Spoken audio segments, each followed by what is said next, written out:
Digital చెల్లింపుల హవా నడుస్తోంది. టీ కొట్టు నుంచి పెద్ద పెద్ద షోరూంల వరకు అన్ని డిజిటల్ చెల్లింపులను స్వీకరిస్తున్నాయి. అయితే డిజిటల్ చెల్లింపుల్లో అత్యధిక వాటా యూపీఐ చెల్లింపులదే. గత కొన్నేళ్లుగా యూపీఐ చెల్లింపులు నిలకడగా పెరుగుతూ సగటున ఏడాదికి 50% వృద్ధి సాధిస్తున్నాయి. 2026-27 ఆర్థిక సంవత్సరం చివరికి రోజువారీ యూపీఐ చెల్లింపులు లావాదేవీల పరంగా 100 కోట్లకు చేరొచ్చునని పీడబ్ల్యూసీ అంచనా వేస్తోంది. గతంలో బయటకెళ్తే జేబులో డబ్బులు పెట్టుకుని వెళ్లేవారు. అత్యవసర సమయంలో ఉపయోగించుకోవడానికి ఏటీఎం కార్డు ఉంచుకునేవారు. కానీ ఇప్పుడు కేవలం స్మార్ట్ ఫోన్ జేబులో ఉంటే చాలు, అన్ని పనులు చక్కబెట్టేయొచ్చు. బ్యాంకు ఖాతాలో డబ్బులుంటే అన్ని రకాల షాపింగ్లు చేసేయొచ్చు.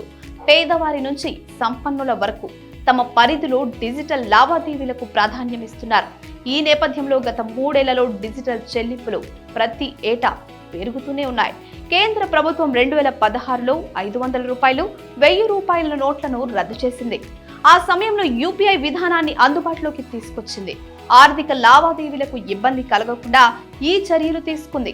అయితే 2020లో కోవిడ్ సమయంలో డిజిటల్ లావాదేవీలు ఊపందుకున్నాయి. వ్యక్తి నుంచి వ్యాపారికి జరిగే లావాదేవీలలో యూపీఐ వాటా 2020-2021లో 33% ఉండేది. అది 2023-24 నాటికి 69%కి గణనీయంగా పెరిగిపోయింది. సాధారణంగా నగదు చెల్లింపులు జరిగినప్పుడు చిల్లర సమస్య ఎక్కువగా ఉంటుంది. ఆ విషయంలో వ్యాపారస్తుడు, కొనుగోలుదారుడి మధ్య వాగ్వాదాలు కూడా జరిగేవి. డిజిటల్ పేమెంట్ విషయంలో ఆ ఇబ్బంది ఉండదు. డబ్బులను ఆన్లైన్ ట్రాన్స్ఫర్ చేయడం చాలా సులువుగా ఉంటుంది. దీంతో ఎక్కువ మంది ఈ విధానాన్ని అనుసరిస్తున్నారు.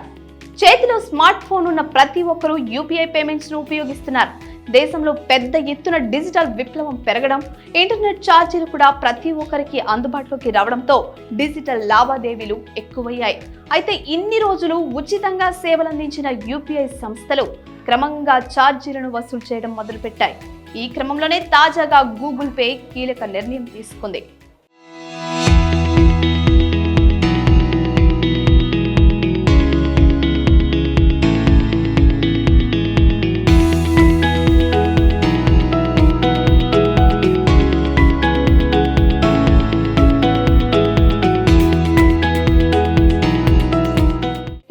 ఫోన్ పే వంటి కొన్ని సంస్థలు మొబైల్ రీఛార్జ్ తో పాటు ఇతర సేవలకు సర్వీస్ ఛార్జీని వసూలు చేస్తున్న విషయం తెలిసిందే. అయితే తాజాగా ప్రముఖ యూపీఐ ప్లాట్ఫామ్ గూగుల్ పే కీలక ప్రకటన చేసింది. గూగుల్ పే నుంచి లావాదేవీలు చేసే వారికి ఛార్జీలు వసూలు చేయాలని నిర్ణయించింది. ముఖ్యంగా క్రెడిట్, డెబిట్ కార్డుల ద్వారా బిల్లులు చెల్లించే వారి నుంచి కొంతమేర ఛార్జీలను వసూలు చేయనున్నారు. ఇప్పటి వరకు కంపెనీ భరించిన ఈ ఖర్చును యూజర్ల నుంచి వసూలు చేయనుంది. మీరు చేసే లావాదేవీ మొత్తంపై 0.5% నుంచి 1% వరకు ఫీజును వసూలు చేయనున్నారు. దీనికి అదనంగా జీఎస్టీ కూడా ఉండనుంది. క్రెడిట్ లేదా డెబిట్ కార్డును ఉపయోగించే గూగుల్ పే యూజర్లు విద్యుత్, గ్యాస్ బిల్లులు వంటి బిల్లులను చెల్లించే సమయంలో ప్రాసెస్ ఫీజును వసూలు చేస్తున్నారు. అయితే బ్యాంక్ ఖాతా నుంచి, వాలెట్ నుంచి లావాదేవీలు చేసేవారు మాత్రం ఎలాంటి కన్వీనియన్స్ ఫీజును చెల్లించాల్సిన పని లేదు అని కంపెనీ తెలిపింది.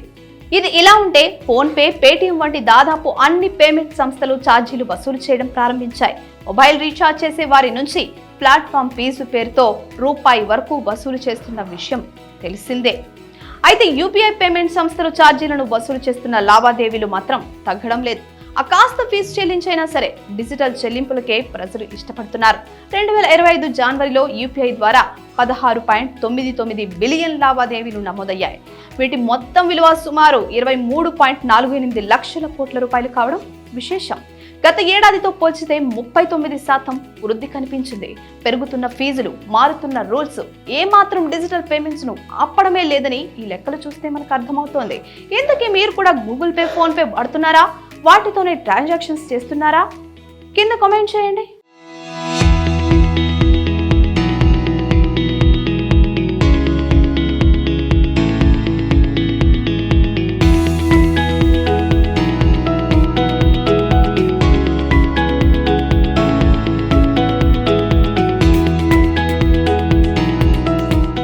Please subscribe to the channel and download the Politicos app from the links in the description.